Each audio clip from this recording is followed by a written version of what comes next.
అంకెల గారడి.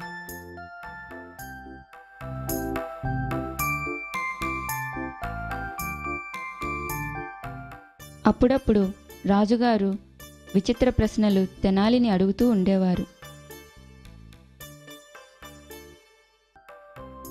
తెనాలి కూడా రాజుగారి ప్రశ్నలకు విచిత్రమైన సమాధానాలు ఇస్తూ ఉండేవారు. తెనాలి బుద్ధి తెలుసుకోవడానికి రాజుగారు ఇటువంటి ప్రశ్నలు అడుగుతూ ఉండేవారు. ఒకరోజు కాకులు ఎగురుతూ వెళ్ళటం చూశారు రాజుగారు.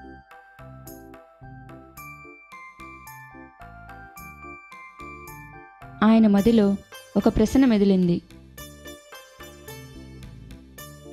తెనాలి, మన రాజ్యంలో ఎన్ని కాకులు ఉన్నాయి? మహారాజా, ఇది చాలా తేలికైన ప్రశ్న.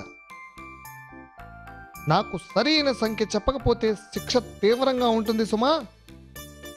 నిజం చెప్పడానికి భయం ఎందుకు మహారాజా? గుర్తుంచుకో, నువ్వు సరైన సమాధానం చెప్పకపోతే నీకు కఠినమైన శిక్ష ఉంటుంది. నా దగ్గర సరైన సంఖ్య ఉంది మహారాజా. సరే, ఎన్ని కాకులు ఉన్నాయి? మన దేశంలో 1,73,036 కాకులు ఉన్నాయి మహారాజా. నిజం చెబుతున్నావా? మహారాజా, నిజమే చెబుతున్నాను. కావాలంటే లెక్క పెట్టుకోవచ్చు. ఎక్కువ వస్తే? నా లెక్క తప్పు ఉండదు మహారాజా. ఒకవేళ తప్పు ఉన్నట్లయితే దానికి కారణం ఒకటి ఉంటుంది. ఏంటా కారణం? మనలాగే కాకులు కూడా సమాజం ఉంటుంది మహారాజా. వాటికి కూడా బంధాలు, స్నేహాలు ఉంటాయి. మన రాజ్యంలో అవి ఎక్కడికైనా వెళ్ళి ఉండవచ్చు.